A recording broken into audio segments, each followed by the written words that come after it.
ಆಗ್ತದೆ ಅಂತ ನನಗೇನೆ ಗೊತ್ತಿಲ್ಲ. ಮತ್ತೆ ಅಲ್ಲ ನಾನು ಬೇರೆಯವ್ರಿಗೆ ನಾನು ಪ್ರತಿಕ್ರಿಯೆ ಕೊಡೋದು. So how do I respond to others when I don't know? Why am I getting? Because I have some of my teenagers coming to me and saying, "Ma'am, I didn't intend to get angry, but it became like a volcano."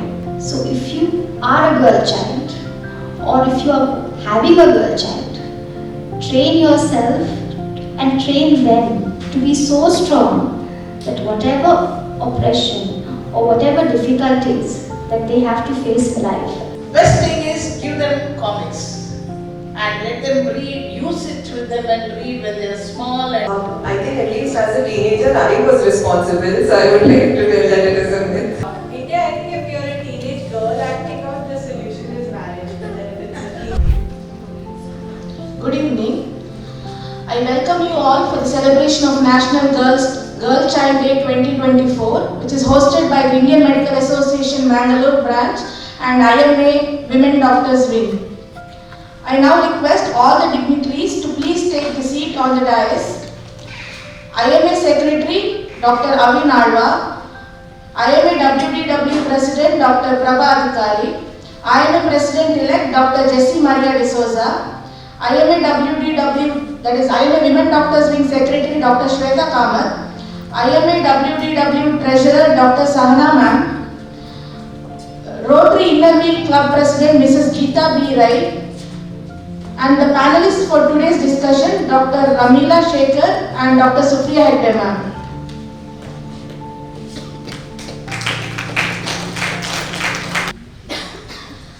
I now request the IMA Women Doctors Wing Secretary Dr. Shweta Kamath to put the ribbon with medal on Dr. Prabha Adhikari Ma'am, IMA WDW President, Mangalore branch.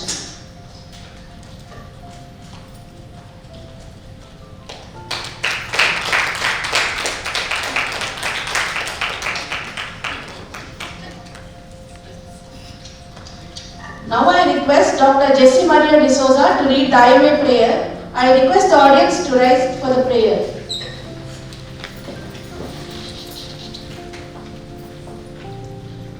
may everybody be happy. May every one of us to see to it that nobody suffer from any pain or sorrow. I do not ask for crown, nor I wish to be in heaven or reborn. I only want to alleviate the suffering of those people who are burning in the fire of sorrow.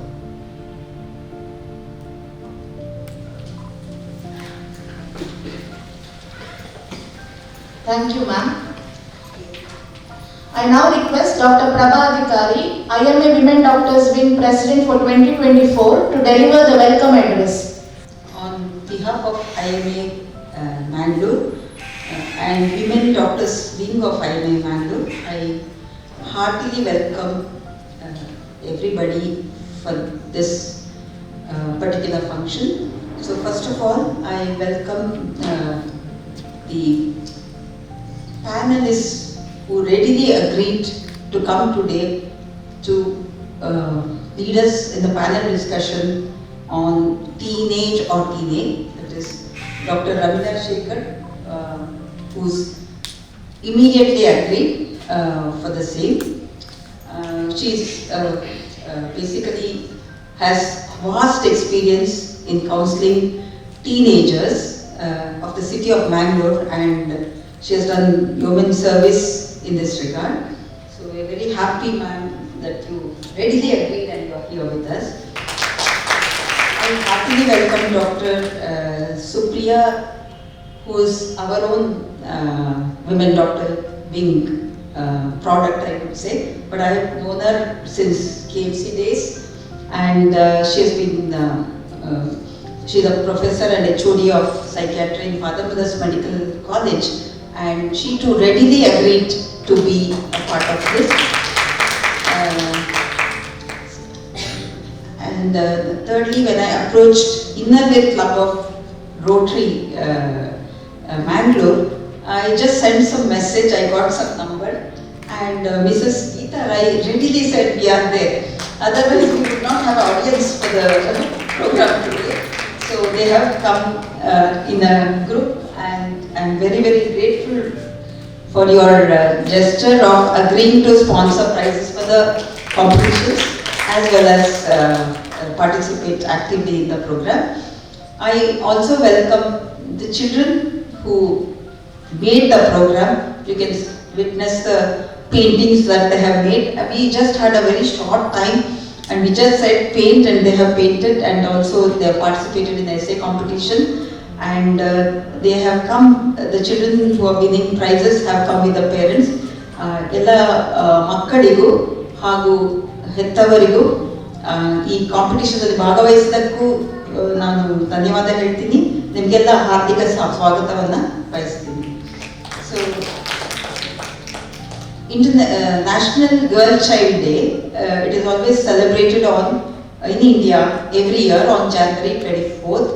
It was initiated in 2008 by the Ministry of Women and Child Development and the Government of India to spread public awareness about inequalities that girls face in Indian society.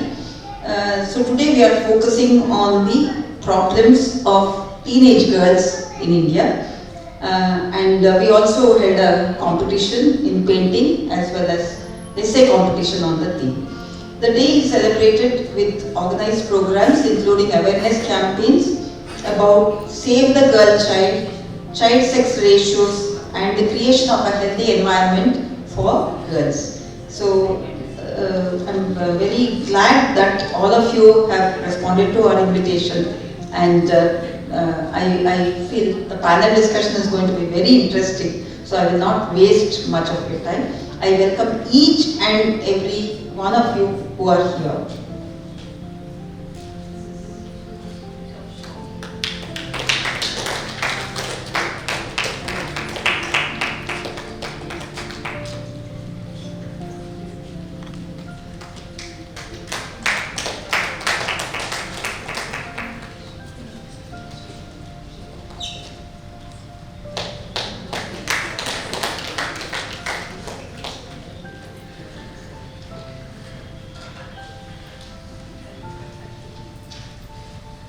Thank you, ma'am. I now request the audience to rise for 1 minute of silence for the demise of Dr. U.V. Shenoy, who was a professor and head of pediatrics, a very well-known pediatrician and a philanthropist.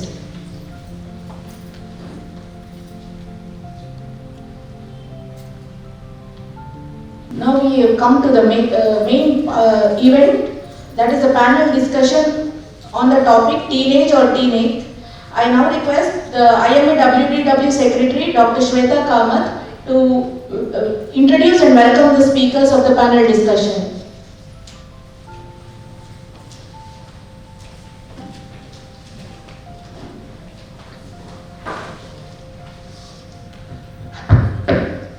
Thank you, Anita. So it's my pleasure standing here to introduce our esteemed speaker, our esteemed panelist today, Dr. Ramila Shekhar. Ramila Shekhar has had her early education at Mangalore and then went on to pursue study at NIMHANS, Bangalore. She served as a professor, HOD and Dean, PG Department of Roshni Nilaya for 34 years. Currently, she is the director and practicing as a mental health professional at Manashanti Counseling, Training and Research Center, Mangalore, which she has initiated. She has conducted more than 2,500 programs for students, parents and teachers and members of various government and corporate sectors on family life, family relationships, child mental health, healthy personality, stress management, mental health first aid, prevention of sexual harassment in different parts of Karnataka and South India.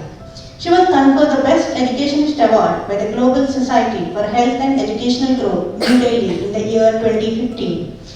She was also presented a number of research papers in various local, state, national and international conferences.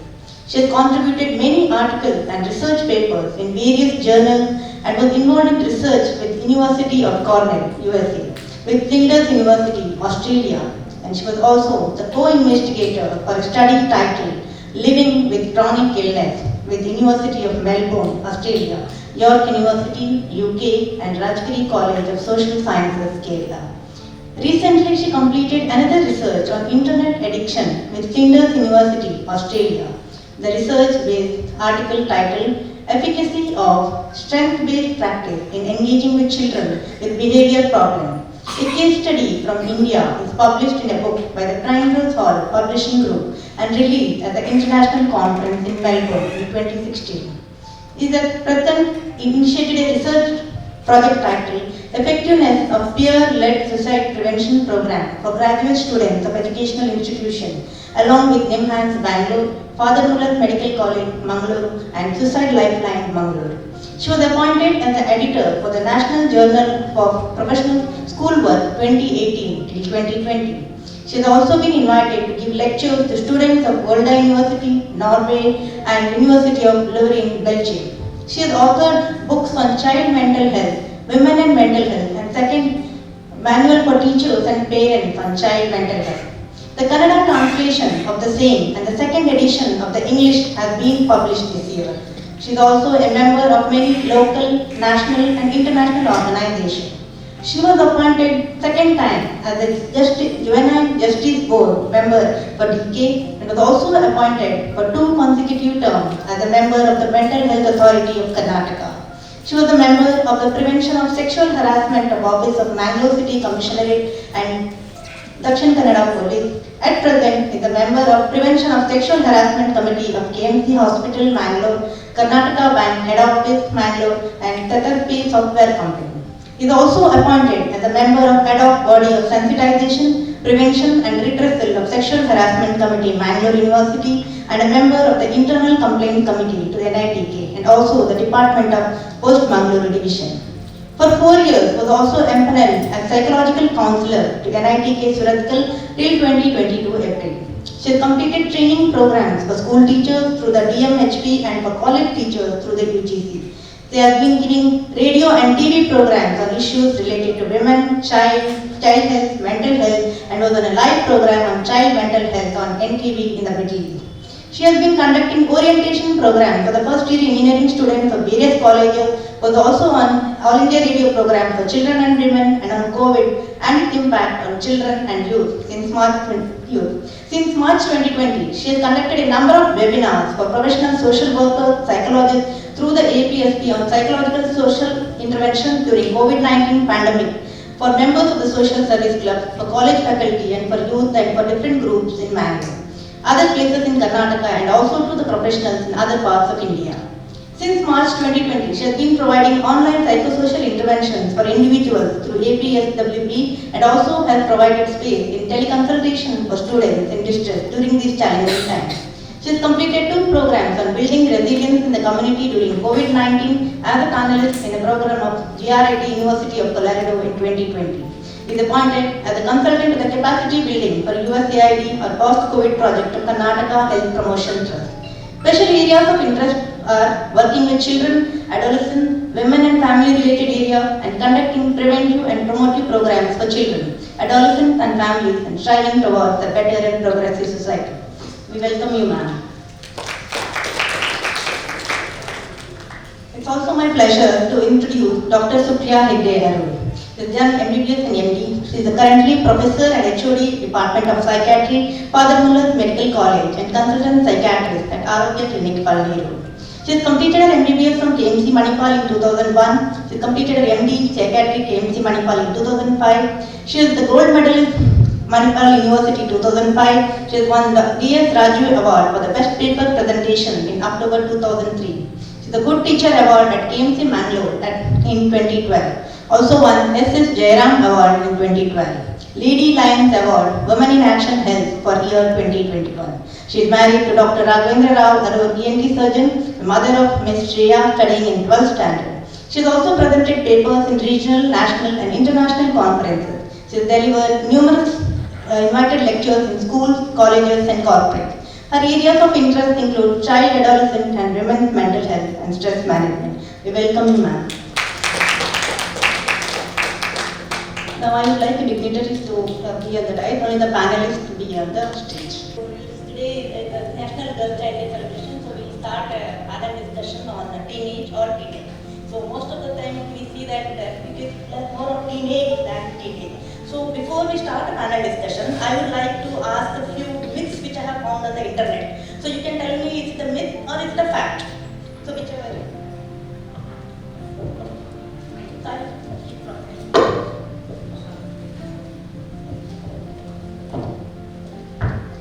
These are the. So these are some of the myths about teenager which I have found on the internet. So let's see whether these are myths or facts. So teenage behavior is the same the world over.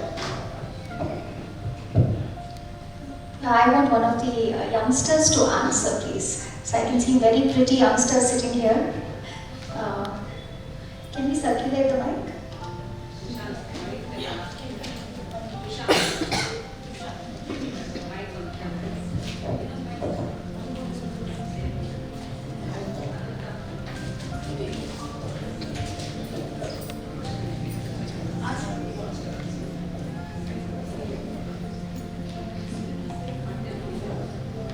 According to me, teenagers are not same, but there will be so many changes. They become serious in their work.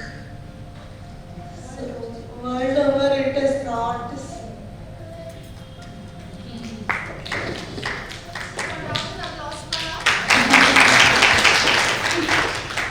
The second one, teenagers are irresponsible. I think many faces were agreeing to it.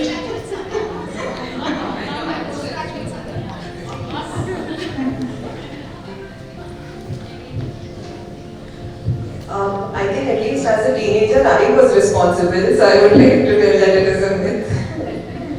Okay, so then it is not a myth, it's a fact. It is a myth because I think quite a proportion of them are responsible. There are a few of them, yes, they have been showing irresponsible behavior. But then again, it's a part of their teenage age. Yes. Thank you. The third one, being a teenager is just a phase. This is very common, which we always hear. It depends on the culture. Like in India, I think if you're a teenage girl acting out, the solution is marriage. But then if it's a teenage or it's a phase. Okay, the fourth one, teenagers are selfish.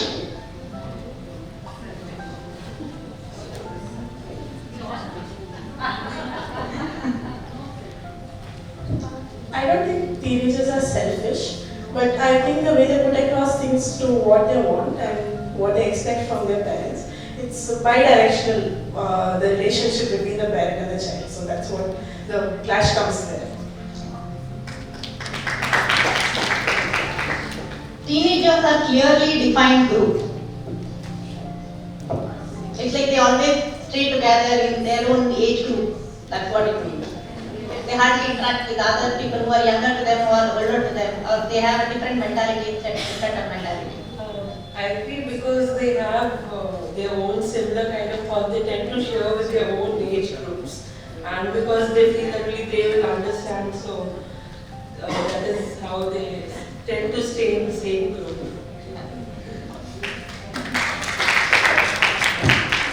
And they can't be good parents. If anybody becomes a parent during their teenage, that is the most common, that they can't be good parent is what is perceived of.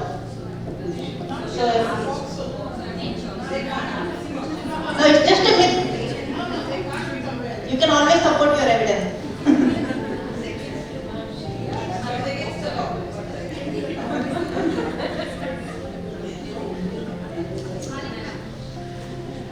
Why am I being given the mic for this particular question?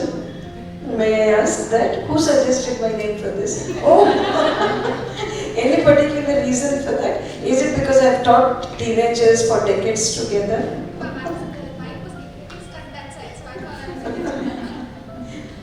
Okay. Could you repeat the question? Okay. Teenagers can be good parents.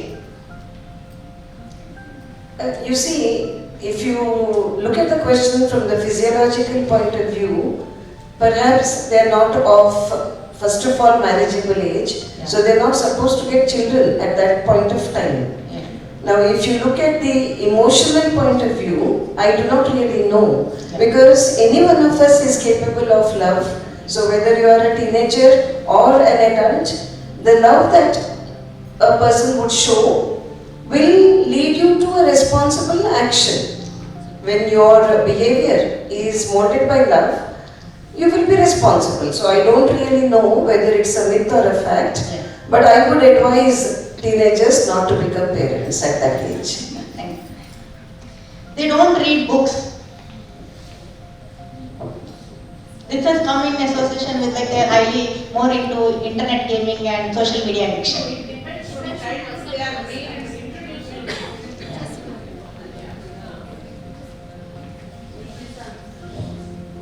It depends how they are brought up. If they are introduced to the books from the childhood, they will read. I have 3 children and they still read books. Of course, they are busy on the media. I trim them a little, but they read books. So it depends on how we bring them up. Best thing is give them comics and let them read. You sit with them and read when they are small, and then it goes on. That interest will be there in them. That's what I did, because my second child was a little bit hyper and he was a chess player. He will run in between the matches and he will sleep during the match. So I used to start reading the comics, and now he is a voracious reader. He reads anything and everything. He knows from Mahabharata, Ramayana. He knows anything and everything under the sun. Thank you. Teenagers don't care what adults think and dislike their parents.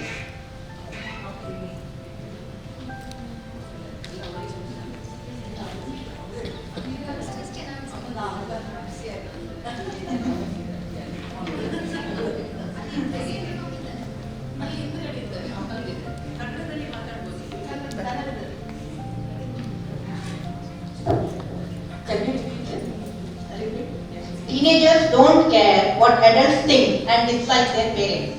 Needn't be so, because it depends on the rapport the child and the parents have with each other. If they are like friends, then I don't think they'll do that.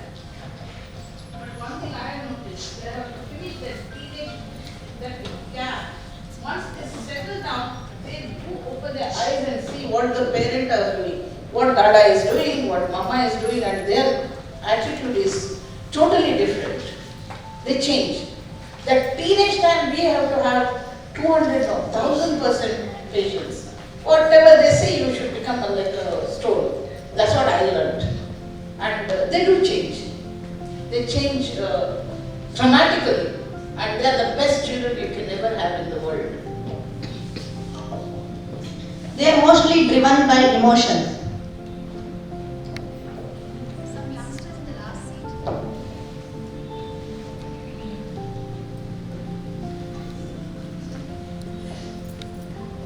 Just share your experience as a teenager. What did you have in your case? I agree to this that most of the times they might be driven by emotional state, and because in that phase, more than being using the logical brain, the emotional brain, emotional quotient is what works. So I agree with this fact that maybe they are more emotional in that aspect. They figure things on their own and are inherently rebellious. That means they are rebellious by nature. They just don't want to listen to anyone, they just figure things on their own.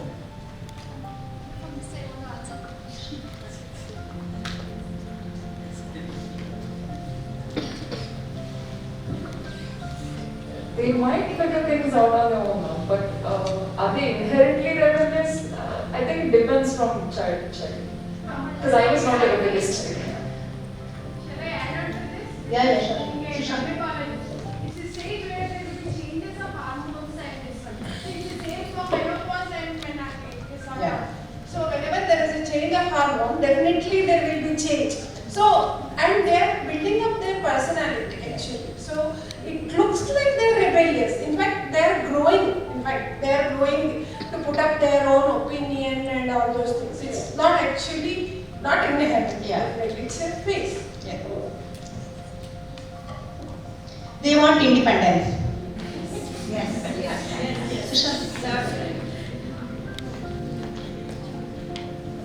Yes, they certainly want independence. and all the time the parents are trying to control them, and so do the teachers, so they want independence. And who doesn't want? Space.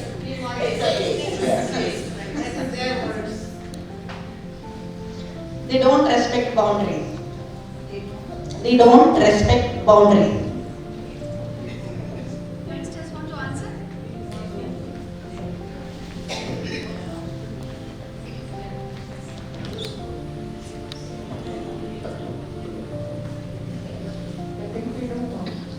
They don't respect boundaries.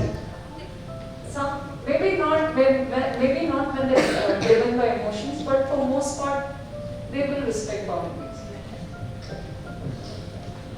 The last one, they have no interest in spending time with parents.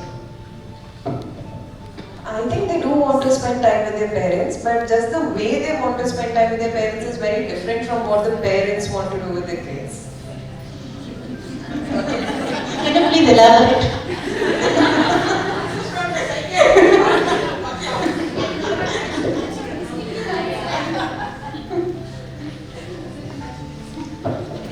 I'm a mother of 3 daughters, and I think they all wanted to spend time with me. I have no doubts whatsoever about it. And I feel if at all there were times when they didn't want to spend time with me, in everyone's life there is that me time. So even I don't want to spend time with my daughter sometimes when I want that me time. So I think we should respect that space that they would want, and we should give that space to them just as we would like to have some space. So generalization will never help us in any way in understanding people, whether they are teenagers or adults.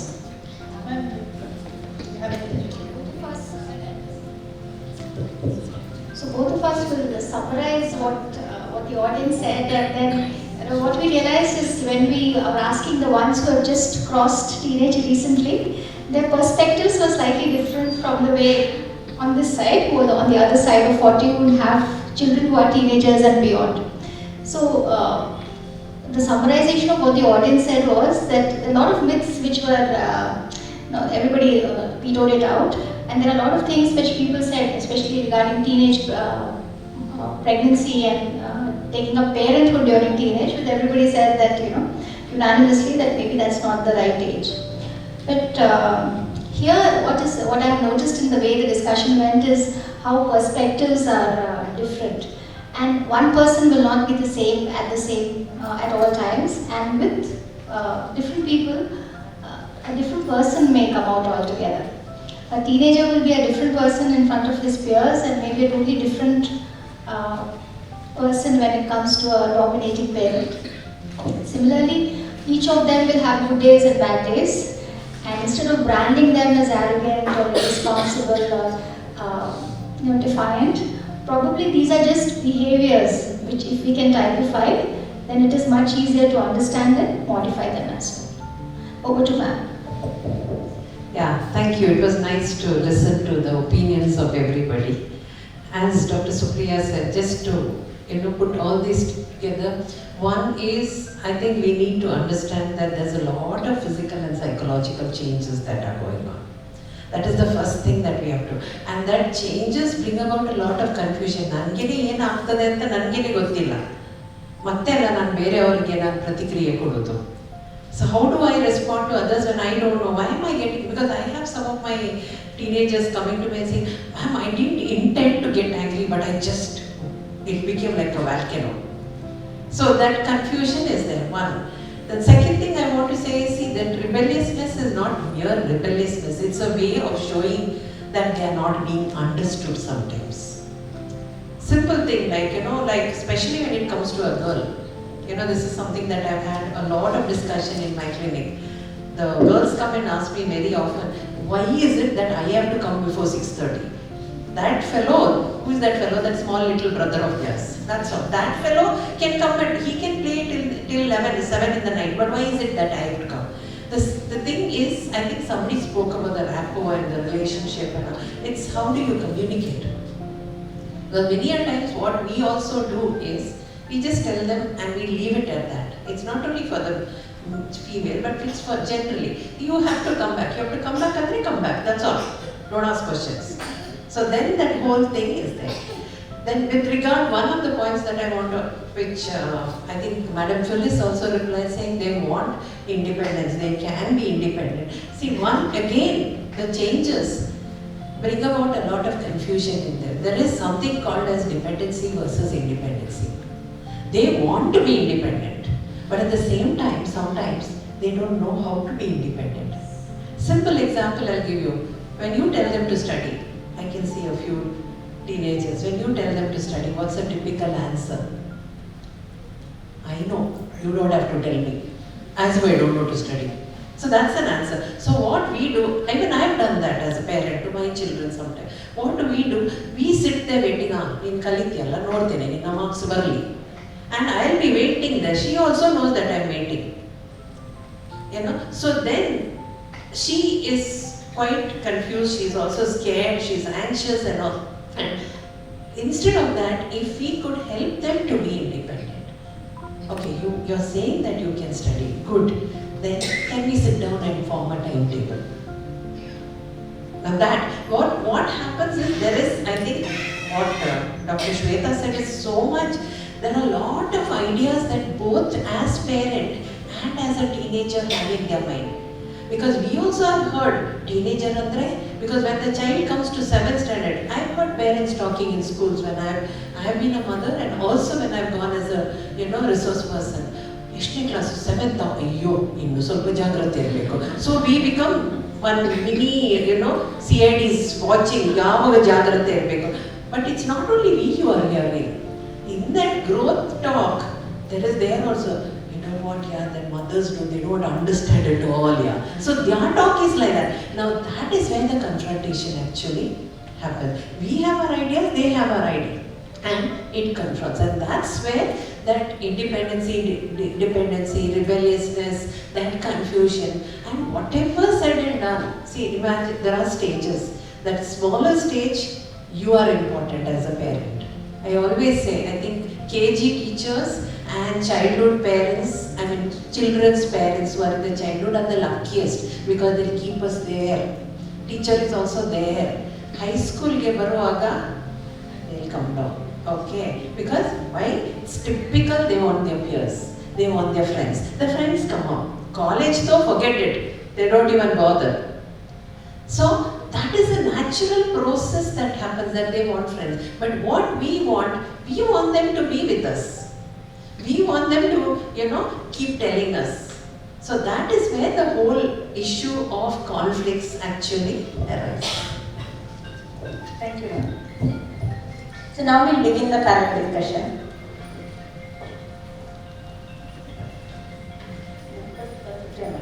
Ma'am, can you elaborate on the stages of adolescence?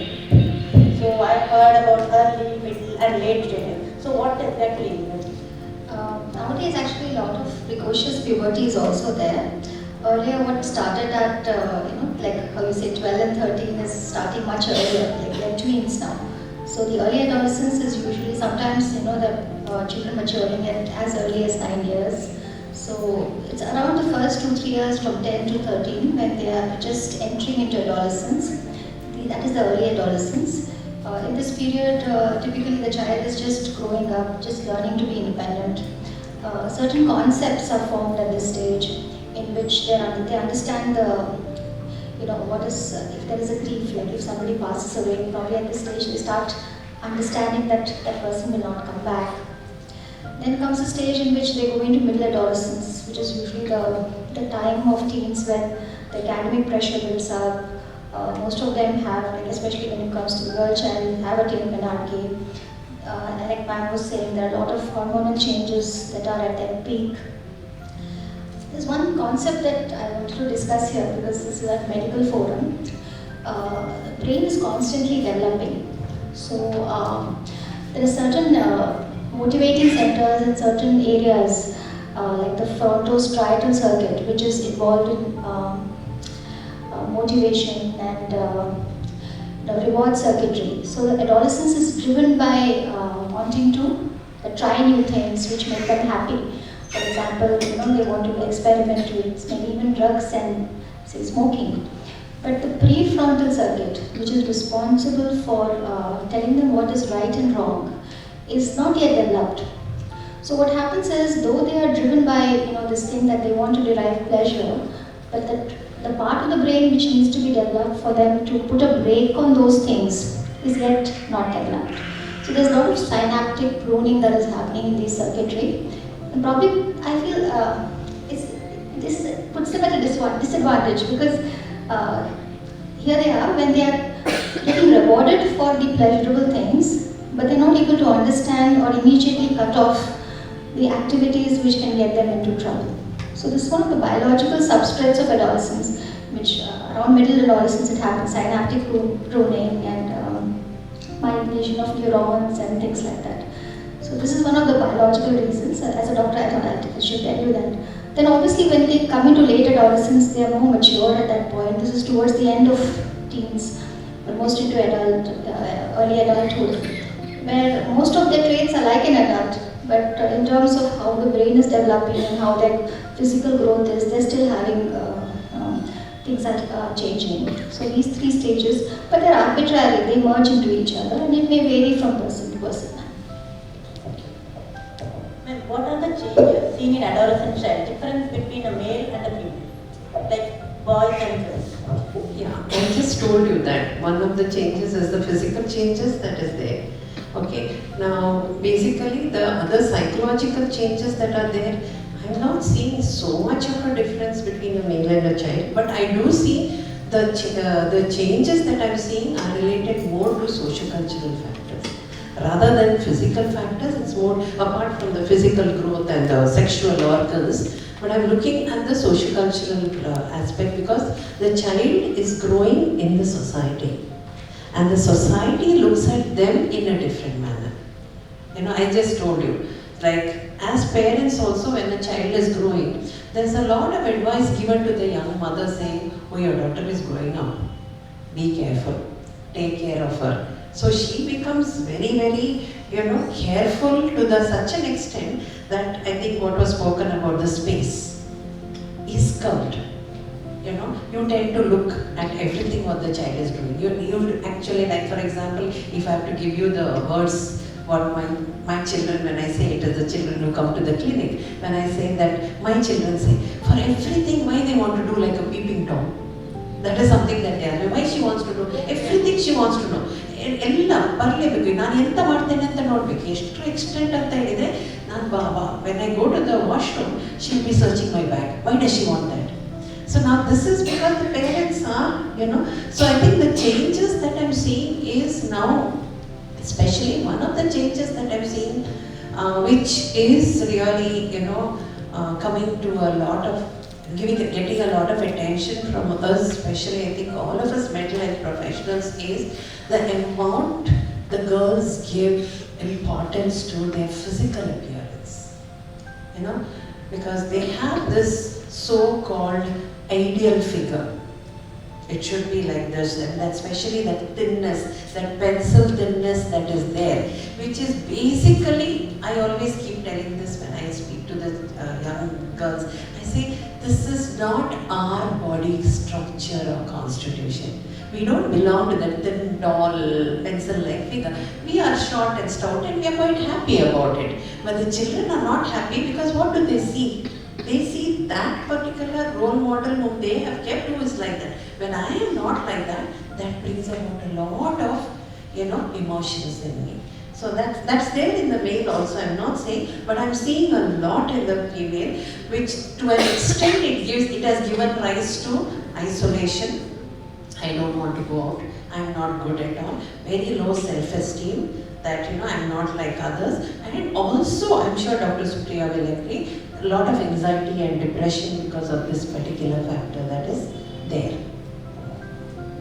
Any examples or any patients you had? So I just told you that. I think one of the examples that I can give, and I'm sure Dr. Supriya can also illustrate, is we come across a lot of, earlier we were coming across college students having eating disorders, especially. Now we are coming across younger girls having, and I'll give you a very simple example. I had a reference from one of our physicians, because this particular child had vomiting.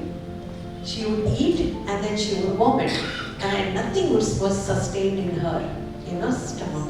So the physician saw and then he realized that there wasn't any physical reason for it, and that's why he had sent it to us. And very pretty looking girl, very nice. But initially it is, I don't know why, I only feel like vomiting, I don't know why. I had to sit for 2 sessions just to understand her.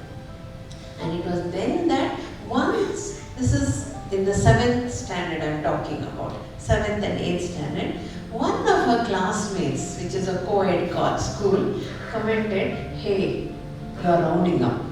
Exact words I'm giving, you're rounding up. And that really hit this girl so badly, saying, rounding up padre and become fat.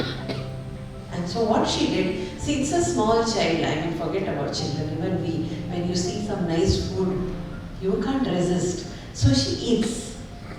And what she does, as soon as she eats, starts the mind calculating, okay, this much, one chicken piece is equal to this much calories. And so what she does, she goes to the washroom, puts the brush or the tongue cleaner and brings it out. And so that led to this particular, the whole problem of, the nausea and vomiting. So then, leaving out the problem, I had to deal with self-esteem, body image issues. I had to deal with a lot of positive thinking that I had to do. So in such cases, how the reaction of the parents is, because they don't come to know it initially, right? Many times parents are the kind of parenting that happens mostly in the way patients are brought to us is they're over-involved, and they are very. It's not that they don't care, they over-care, they are more anxious. So if the child has been throwing up, like ma'am has said, parents would be very anxious. They would probably know what's happening, but they are not able to handle it at home. For example, the child believes that she is fat. Though her BMI is much below average, she knows that she is underweight, almost cachexic. But she believes that she is fat. And they will say one part of the body is fat, then the cheeks are fat. And parents will be very anxious themselves. And some of them will be in denial of the fact that it could be because of other emotional issues. Because there can be a family history which is a mother who's untreated. There could be an unavailable parent amongst one of the parents. Sometimes they have, like ma'am was saying, they have issues in which they feel that there's gender disparity in the way the kids are treated. So a lot of these things will complicate the issue. But most of the times we have parents who care a lot nowadays. It's mainly because of that one child or 2 children. I think there's so much, and also another reason is maybe a lot of exposure of information. Because I'm sure again, we have parents now coming and giving us the diagnosis. They don't come with the problem. They come and say that my child has got ADHD. My child has, this particular. So then I ask them who naturally, it's their Google Mama who's their reference for them. So that's what happens. So they are very, that scare and that fear is there, And what are the normal mood disturbances or disorders? But actually, also differentiate what is the disorder and the disturbance. The commonest symptoms of in children, like in teenage girls, that we see the anxiety and depressive disorders. Though eating disorders and body image disturbances, body dysmorphic disorders are there relatively, and thank God they are rare. So the way to distinguish any symptom from a syndrome or a disorder is that there has to be a cluster of symptoms which occur for a certain period of time minimum and significant enough to cause a socio-occupational dysfunction. For example, if a child for last 2 weeks has been so sad that nothing could cheer her up, or she has been so irritable and defiant that whatever she did, whatever good happened to her, she is not able to concentrate, then the duration criteria is satisfied. If there is sadness, or there is irritability, or there is lack of interest, earlier she had interest in reading books, but now she is not reading books, or earlier she had a certain energy level, now the energy levels have dropped, and there is a drop in grades. Earlier she was scoring 70%, now she is barely passing. Along with a somatic syndrome, for example, lack of sleep, lack of appetite, dipping energy levels, all of these will point to a syndrome. Sporadic symptoms which vary may not be a syndrome. Another one thing about teenage girls is promiscuity. So if you have a teenager who's having multiple boyfriends. Instead of typecasting the teenager as having a loose character, it could be one of the symptoms of depression. So it's very important that promiscuity in teenage girls be looked at from the mood disorder angle. So, which are the common mood disorders which are apart from depression? Yeah, I think most of the time it is depression itself that we come across. So, bipolar disorder is this common? See, bipolar disorder as such in the community is also not as common as depression and anxiety. In childhood, though the earliest cases of bipolar are as young as 8 years, but it's a rarity. It's not that it's the norm. If you are saying bipolar, maybe you are missing a ADHD or a conduct disorder and you're getting confused with that as a mood disorder. And the regulation disorder or premenstrual dysmorphic disorder, these are common or these are very rare? Have you seen patients in Mangalore, any of these? PMS is very common. Premenstrual dysphoric disorder is also very common. So many a times during the premenstrual phase, at that time they will have mood disturbances, they'll have irritability, along with the physical symptoms of bloating up, headache, breast tenderness, they will have mood swings. If they have existing physical conditions like migraine, it will worsen at that time. So that is common, ma'am. Any substance-induced mood disorder, is it common? Amongst teenage girls, like if you look at young teenagers, they're just beginning to try out substances. But if you look at the later teenage, if they are constantly, to call it a substance inducement, they have to use the substance regularly. And there has to be a temporal relationship. I think I'm making it very technical and boring. So there has to be a relationship between when the substance was used and when the disorder started. Now I'm saying substance induced mood illness. So, and then when the substance is withdrawal, over a period of time less than 1 month, the symptoms will become better. So that is also not so common because luckily in our community, though there are people using substances in our society, but then it's not as much. It's definitely more in men than in boys than it is in teenage girls. But if ma'am begs to differ, like if she's seeing more adolescents who are having substance induced, ma'am. It's more in men because of the simple reason, the availability, the exposure to that is more. Because there are restrictions among female. But I wouldn't say that there aren't. We have come across a few of them, having using the substances, as nicotine, maybe cannabis, all that we have come across. And parents have found out, and then they have come for help. Or another source that comes to most of us is through the police. Now I think the police is working so much towards that, and they are actually on a drive. Right? So when they find, then they refer all the teenagers to us. And how to overcome gadget dependence?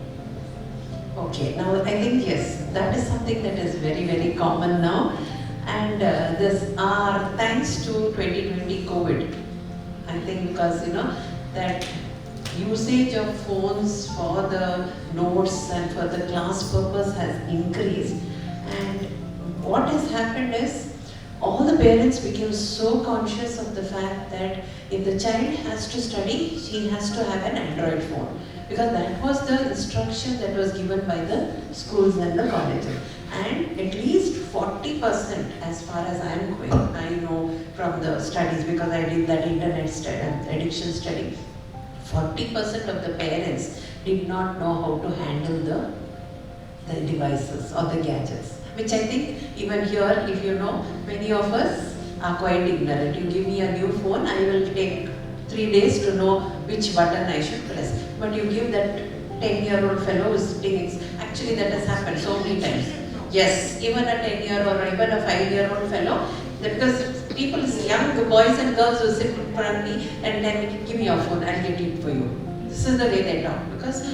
So what has happened is, it started with that, that they were exposed because of this notes or whatever it is. But then they have become hooked on to that because that's become a stimulation for them. And another main reason why that is becoming a stimulation is also that at least the senior people here, a few senior people, you'll remember that I think for us, our pastime was playing outside.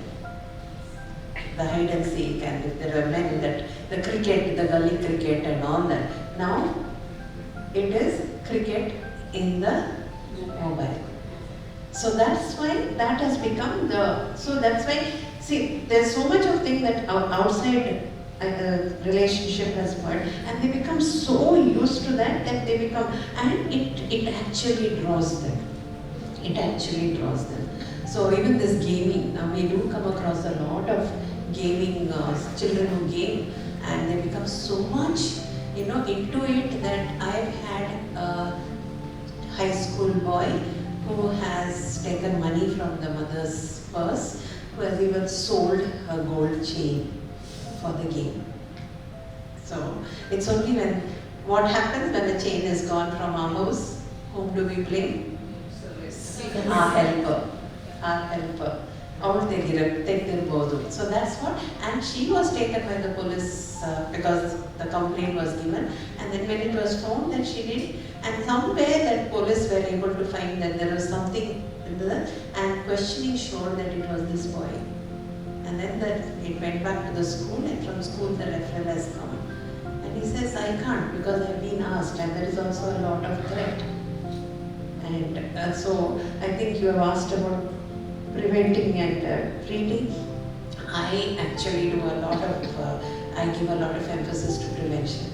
Not that if they come, of course we do, in the sense that I tell the parents, I think one of the things I always tell the parents is, though my teenagers might not like me for that, but I don't mind. When I go for PT also, I always mention this. I think parents should be there along with the child when they play, or leave them to play, or use these devices in a place which is open rather than inside the room. Because I think now again, what Madam Jessie said, that space has become so important. They say, this is my room.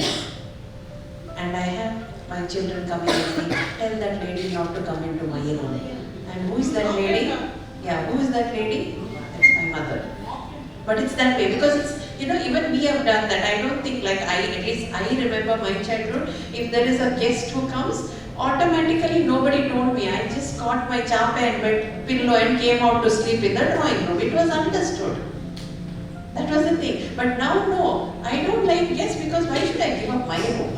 Exactly. So now the rooms we have given it, and we have kept a nice, to work, we have kept a computer there, we have given a laptop there, we have given an iPhone there, we give a tab there, everything is given. So what happens? That privacy, encourages them to go into this. Maybe if there is time, I can give you one small illustration here.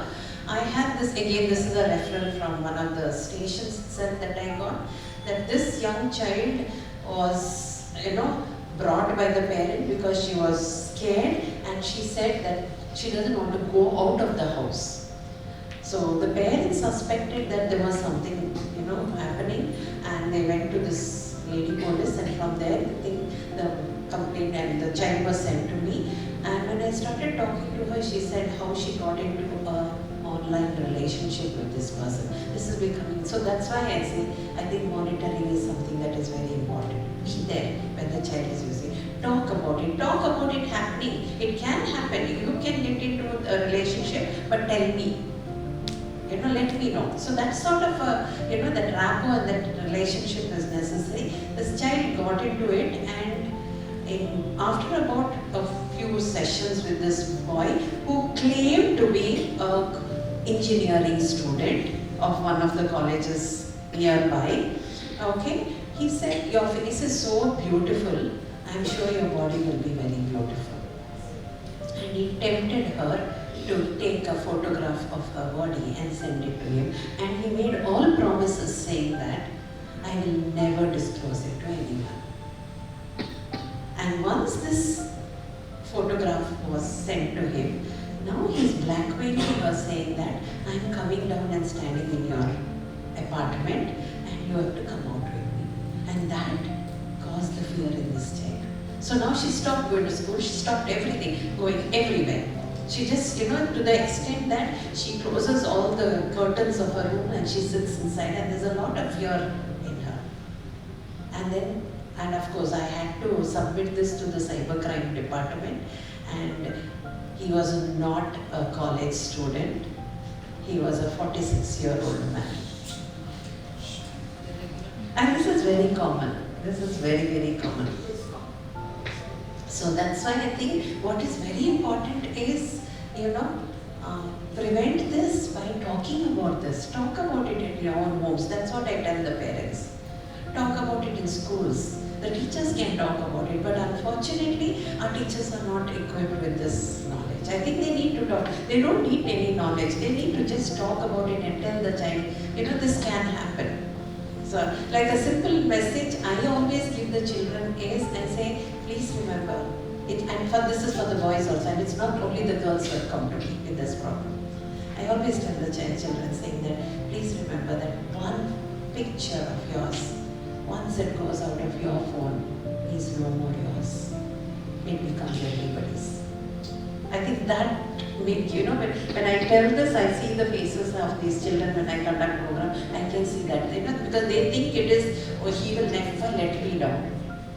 That sort of an attitude. But then this makes them start thinking. They say, I said, do you remember, do you understand, it's there. And you delete it, it's not deleted, it is there. And it's there forever. So this sort of, I think, awareness and understanding will help them a lot. And sometimes, of course, with this child's parent, there's a gaming child that I told you, we also ask them, with the help of cybercrime, to use barriers. The apps that are there, which are given, where parents can come to know that this child is using some particular other apps. So these are the methods. But many girls have got into this problem. Many. I know a medical student who came to me. She got into the problem. The man came from Delhi to meet her, stayed in the hotel, and wanted her to come and stay in the hotel. And then she comes to me. Yes. And what happens is, initially when they meet online, a lot of them have assumed identities. And though they put up fake photographs, and though to some extent you can find out who the person is, but many times they are able to conceal that aspect. And once the relationship crosses a certain threshold, then it's very difficult to turn back unless one of them happens to be a problem. Like ma'am was saying, there are so many kids who are underage, and the person whom they are dating, in quotes, it will actually qualify for a POXO incrimination. So it's like that. And then parents are always hushing the matter. Though it is something which needs to be brought up, they have to go to the police, they have to report. But many times when you tell them that you have to protect your child here, she has done this out of ignorance, or sheer too much of faith in the person that she fell for. Parents are more worried about the society and how the society will react to such a relationship. But many teenagers have got into this problem, and they don't know how to get out. It's natural during this age to feel attracted. Yes. But nowadays what happens is, because of this availability of gadgets, accessing people has become easy. It's not that you have to sit near a landline to talk to your boyfriend. The phone can be taken anywhere. Many times when they are traveling, their travel companions give them extra phones and extra SIM which nobody knows about. So that is hidden in a muted form or somewhere, and then taken out only in the night to speak to that person. So there are a lot of things which are happening.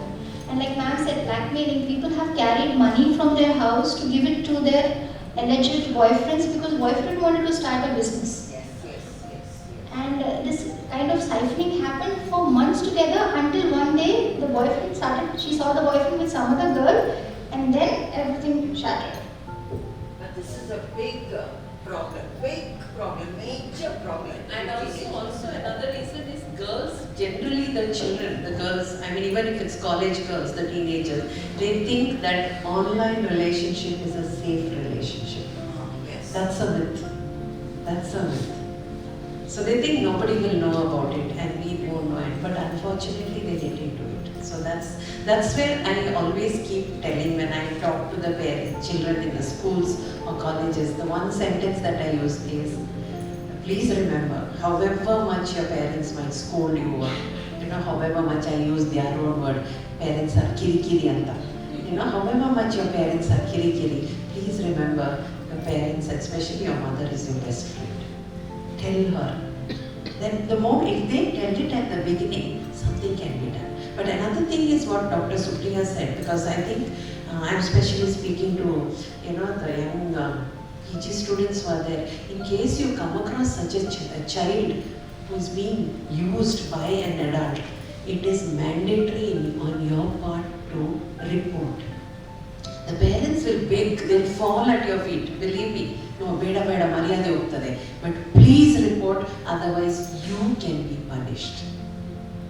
So this is something that is very, very important. So we take at least 2 sessions. I take for the parents to make them understand. I remember one case which we both were discussing. We went on, we had to convince the parents, saying that nobody will know, and believe me, it goes on very well. That much of sensitivity the child line, the POXO people have. But it is mandatory because that person has to be punished. So that's something that I think we need to educate especially our girls about this thing, saying that, it's fun, it's nice sometimes to talk like this, and they say we don't have a real friend, so this friend is of support, good, but know till where you are going. It's best not to have a friend like that.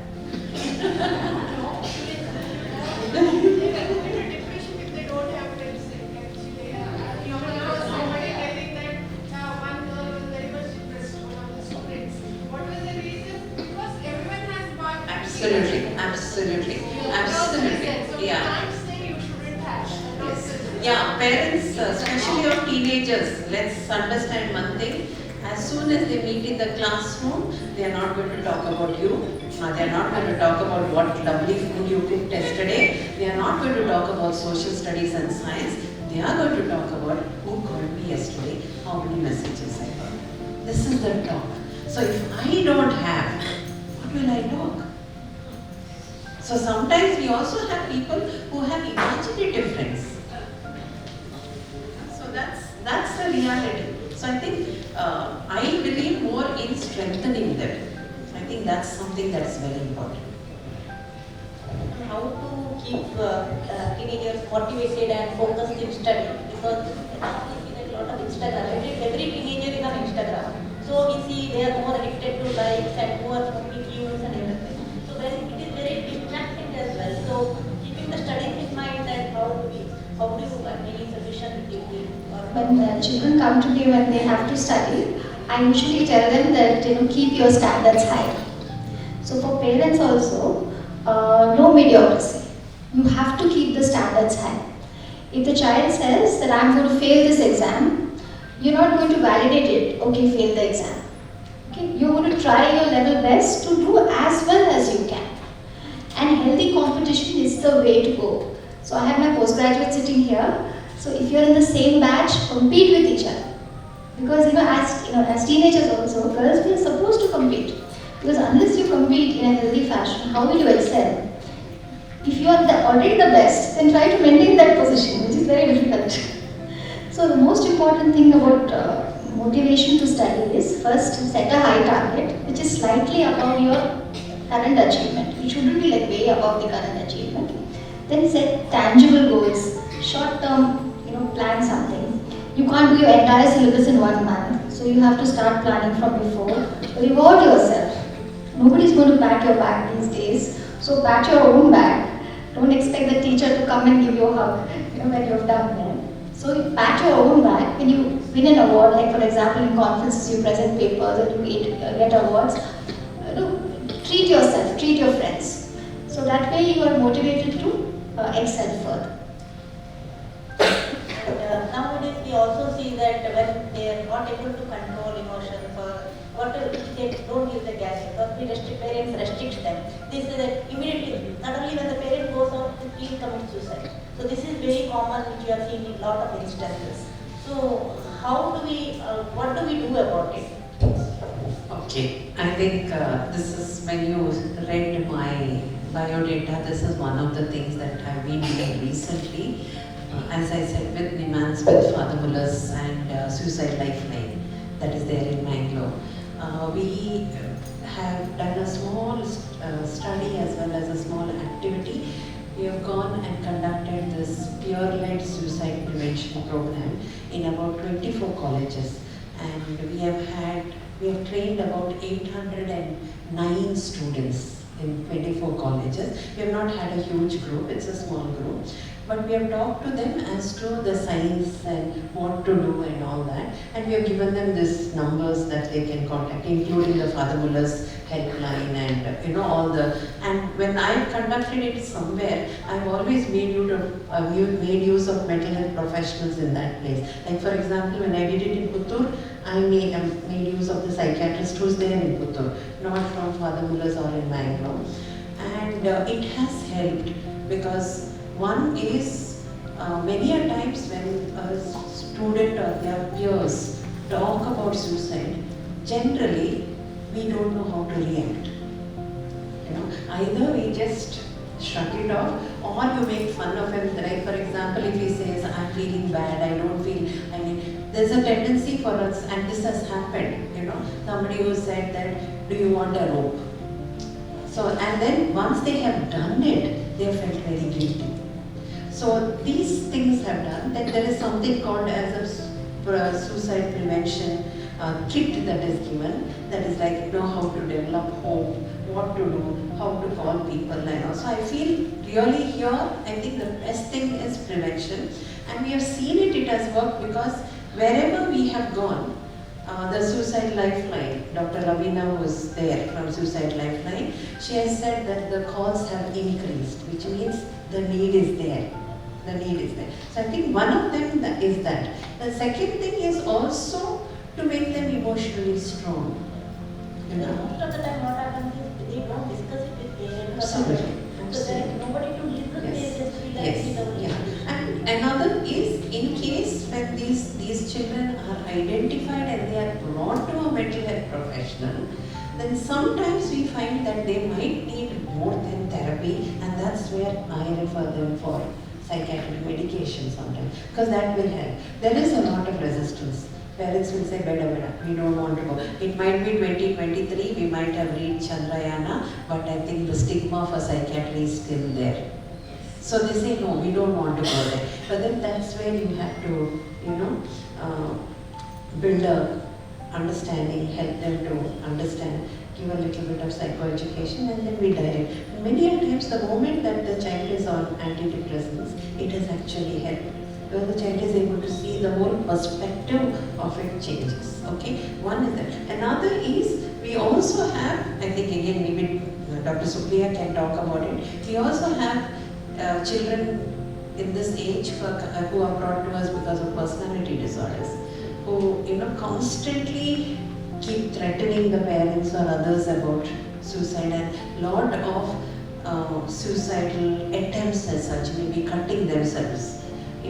So that sort of, then again that needs a little bit of, the real therapy as well as medication that is needed. You can add. So, second ma'am saying that many a times, ma'am has done very commendable work in suicide prevention. She has trained a lot of gatekeepers who actually recognize people who have suicidal ideation and refer them to psychologists and psychiatrists based on the extent and the gravity of the situation. And things are changing. To my postgraduates, what I would say is, when I was training, the stigma for psychiatric illnesses was much higher than it is now. So now we get invited to our patients' birthday parties and to their family functions, and they acknowledge us publicly, which was not there earlier. Earlier, any other branch of medicine, it was like, my husband used to get more greetings than I used to get in the mall. But now we are saying we get equal. So people don't shrug off that they are not your patients. So things are improving, they're changing for the better. And especially when it comes to children, like many parents don't want the child to be medicated because they have this myth that once the medication is started, it is for life. But what we tell them is, if it's a first episode of depression, maximum that I'm going to treat you is for a period of 9 months, or to the extent of the duration of the illness. So So it is very technical, it is very bookish, that is the way it's done. So if you stick to the facts, many of them who are educated especially will cross-check from Google Baba and then agree to you. Then when the severity crosses a certain threshold, not giving medicines is actually very risky, because the child may suddenly do something or harm himself or herself and then end up in a bigger problem. So it's very important that we work together. It's always best in a child case to work in a team in which there is a psychologist, there is a psychiatrist, and there is a school teacher. So it's very important that we involve the people from the school as well. And this is the last question from me. So how to deal with teenage pregnancy? Because it is a big problem for the teenager also, for the parent also, for the society also. So once their initial phases they may not be showing up, but later on it is like, if they how they deal with it, a problem for them, because they are also not very prepared for it. Parents is like it's a stigma for them, they don't know how to address it. And for others it's like, okay, see her daughter has got pregnant before marriage and this and that. So how to deal with it? I mean, like as a professional, if a teenager comes to you, what do you say? I mean, whatever comfort we give may not be enough for them. And by God's grace, it is not that common. But there are a lot of kids who are married off early and they get married, they get pregnant at 18 and 19. At that time, I feel they themselves are kids. They are married, it's legitimate for them to have a child. But when I assess their maturity level, they're excited about having a child, but they really don't know what lies ahead. But many of the time, our social support systems are there to help them. Like there are parents who are still young, obviously, and grandparents who are not much older to look after these people. But it's very difficult because they themselves have not enjoyed their childhood. Many times, people with personality disorder, girls with personality disorder, may get into unprotected sexual intercourse without thinking that it could lead to an accidental pregnancy. They don't come to a psychiatrist or a psychologist at that time. They usually go to a gynecologist, and all the action happens there. It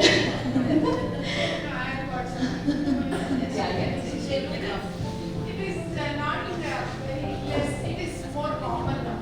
And kids, they themselves come with a boyfriend, and they take the tablets, everything, and go without parents knowing all those things are happening. And one of the thing is, the age of sexuality has come down. That is what is really worrying, actually, very early. And the problem is for us, that is, we are supposed to send them to the police station if at all they are below 18. So they will not be ready and we don't know what to do. That will be the problem. Madam will agree with me. I had a case, this girl said she's in 10th grade, hardly 15 years, and mother had a Down syndrome child. He used to get respiratory distress syndrome, so she had to carry him overnight to the hospital. Night she used to tell the neighbors, boys to take care. They have taken very nice care. And this woman didn't know when she has become 7.5 months pregnant. And she has come, she has put one tight one skirt, and mother is saying, okay, menses agilla. Then I examined, I said, menses agilla. Even she is almost 28-30 weeks pregnancy. Then I don't break out also. You can't take also. And personally, I don't.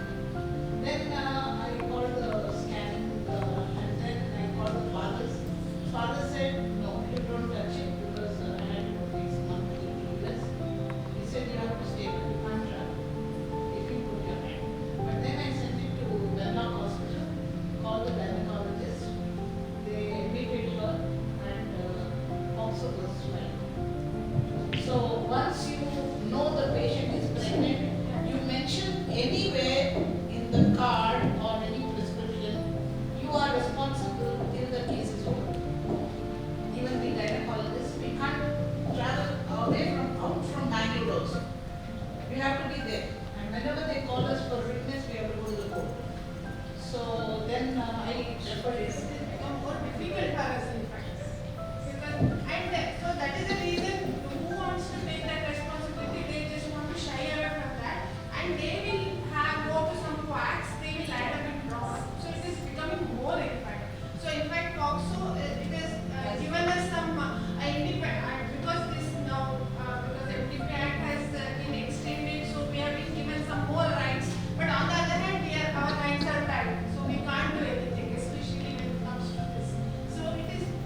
think Madam just spoke about rivalry and boyfriend, but also there are referrals, because again I work very closely with the police. I have a lot of reference. Many a times also there are girls being pregnanted by their own family members, the own uncle who is supposed to look after. Then that becomes more difficult for the parents, because the mother is in a dilemma. How do I go and tell? Because there are so many issues, there are so many psychosocial issues that are involved here. Because in case it's the mother's brother, then if she talks about it, there will be a fight between the two families. So that, many a times it's that. And for the girl also, like, for example, if I have to give you that, sometimes these girls say, we didn't even know that, I'm being used. It's not that they are, faking it or something, but at that point, because you keep your uncle somewhere there, because he was the guardian. But the girls tell that parents, they don't believe. No, yes. And generally, I think I fully agree with ma'am. Generally when girls come and talk about this, one of the instructions given by the mother is, don't talk. Keep quiet. I think that's something that we have to, see that. Brothers, correct. Brother-in-laws, we have a lot of insights. Yeah. So I think that's where, I think as especially mothers, because you're talking of a girl teenage, I think that openness to talk is necessary. Because when I'm talking about this, I just got just I felt like sharing with you one particular incident. I had this 8th standard girl's mother who brought the daughter in front of me, and she made her sit. And then naturally the next question is, what's happening? And then she says, no problem illa madam. There's no problem at all. Then why did you bring her to me? Is it guidance? Then do you want something about aptitude? I was asking, illa madam. She is not telling me, but she's making the girl sit there. And she's saying, Matadi, what is it that I have to talk? Then she's slowly telling me, oh, doddadagidale. Neevu heli alla? I said, I'm your mother, or I'm her mother, or you're her mother. But see that openness to talk to the girl child about these things. So then I said, no, I'm not going to tell you. You're going to tell her, and I am going to sit here with you. And you won't believe I had to take the chair and sit with the mother and hold her like that as if I'm pumping her to answer her exam. It was like that. And then I had to fill in, but I did that. But I think that's where, that we don't talk. I think that holds even everything. All this is because we have a tendency to sweep it under the carpet. Yes. And we think it is, it's okay.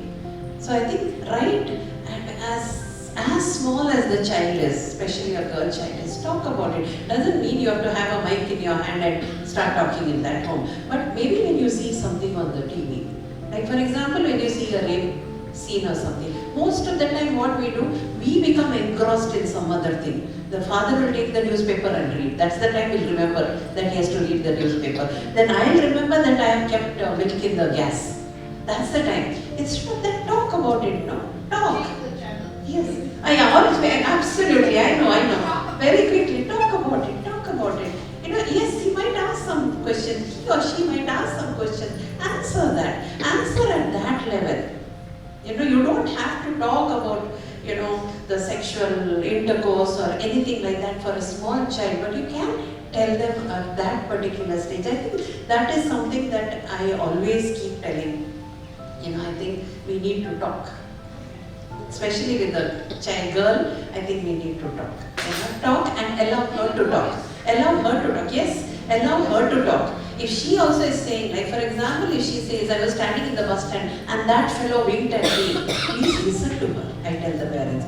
The moment I hear that he winked at her, my next question is, I told you no, you have to come back before 6 o'clock. She will not tell you again. So that's when you allow that, provide a platform. The teachers and the parents, I always keep saying, provide a platform.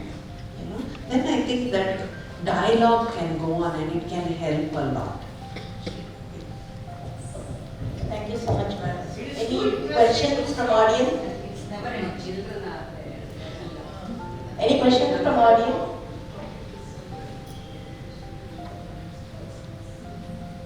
Thank you so much, ma'am. It was a wonderful session.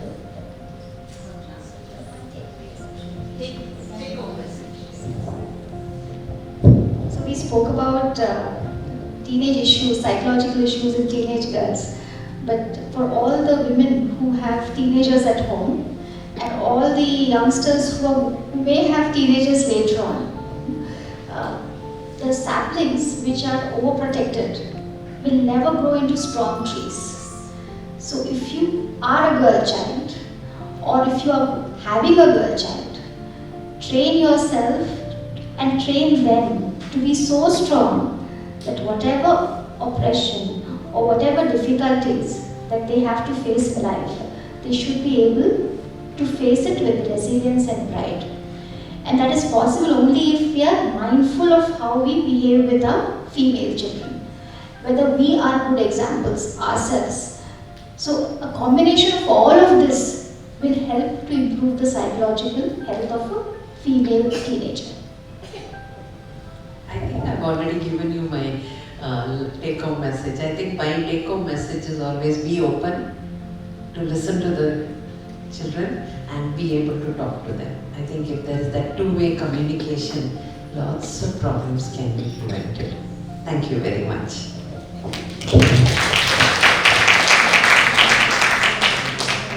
Now I request Prabha ma'am to give the memento to the panel.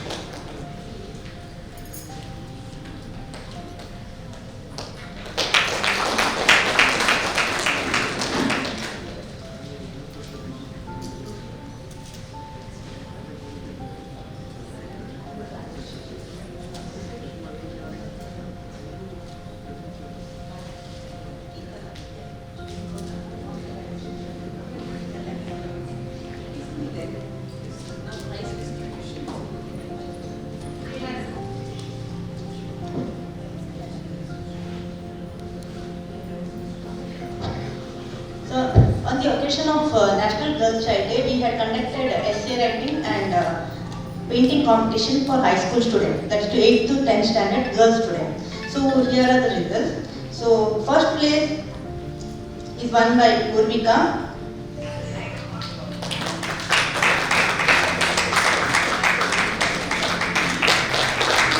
Prizes are sponsored by Mrs. Geeta Rai, Rotary Winnerville Club President.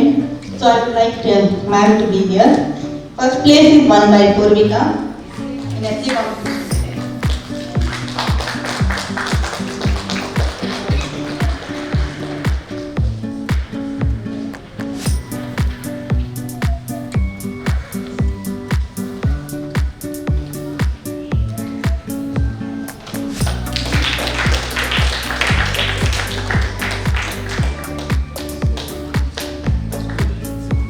Second place in essay competition is by Vijay Lakshmi.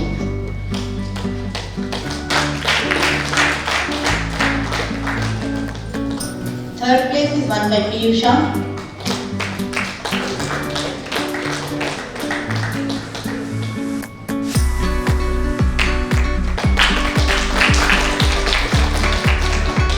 In painting competition, first place is won by Tisha.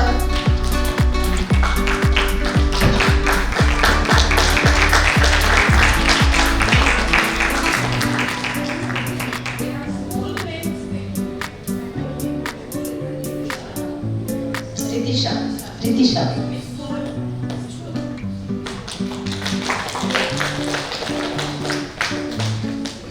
Second place by Samiksha.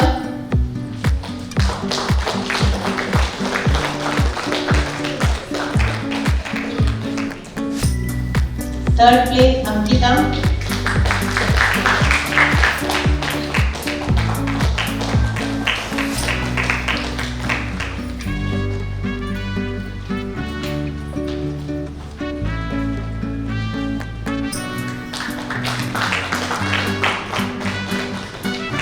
We had a consolation prize, that is Hina Nawaz.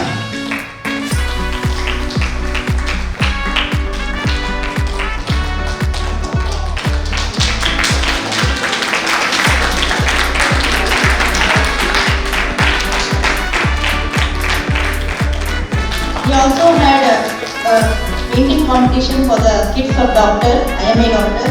First place won by Mantra Kamal.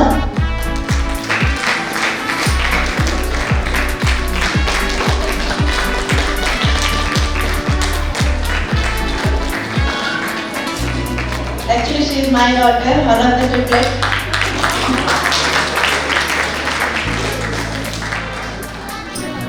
Second place won by Chintana.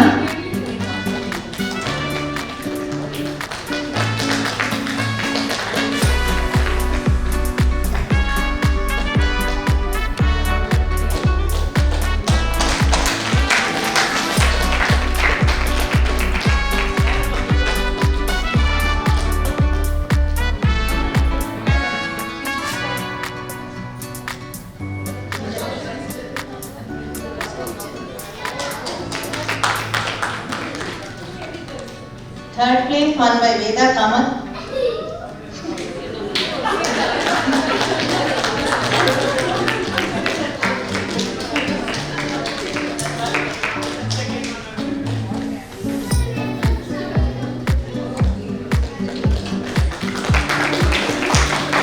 And we have competition prize for Dr. Antila.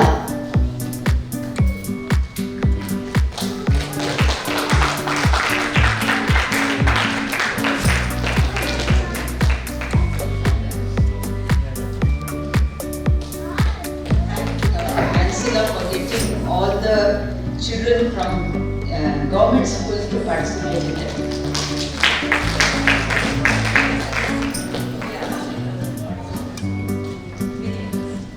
Now I request Baba ma'am to do momentum.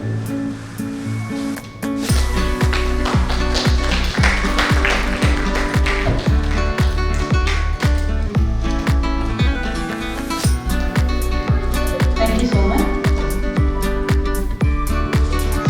Here we come to the end of the session. So I thank all the audience, the panelists and IMA for conducting such a nice event for the National Girl Child Day celebration. So we did have a panel discussion. I thank Jessie Maria ma'am for the prayer, IMA prayer, and our esteemed panelists, Dr. Supriya Hegde, Dr. Ramila Shekhar for being here, and we had a nice discussion regarding all the topics which we consider about teenage or teenage. And I also thank the audience for having an individual opinion about what is a myth and what is a fact and sharing your experiences. Thank you so much. It was very nice and interactive session. And I thank Mrs. Geeta Rai for President Inner Club for sponsoring our prizes for our gift.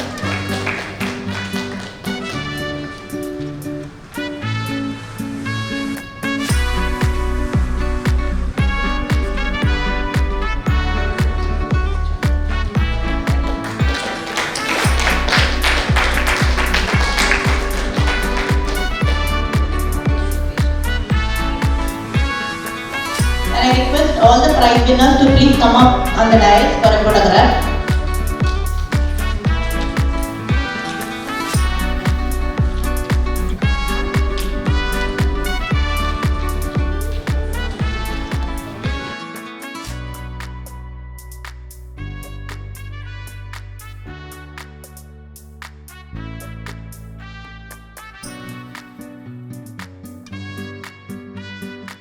And I also thank media partner, that is News Karnataka, who has been here from around 7 o'clock and covering all our panel discussion and all the interactive session. And thank the food caterers and Divya ma'am for we'll have a nice dinner.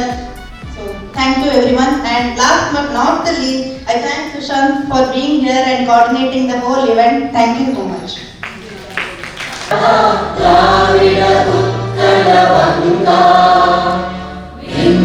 Himachal Yamuna Ganga उच्चल जलधि तरंगा तव शुभ नामे जागे तव शुभ आशीष मागे गाहे तव जय गाथा जन गण मंगल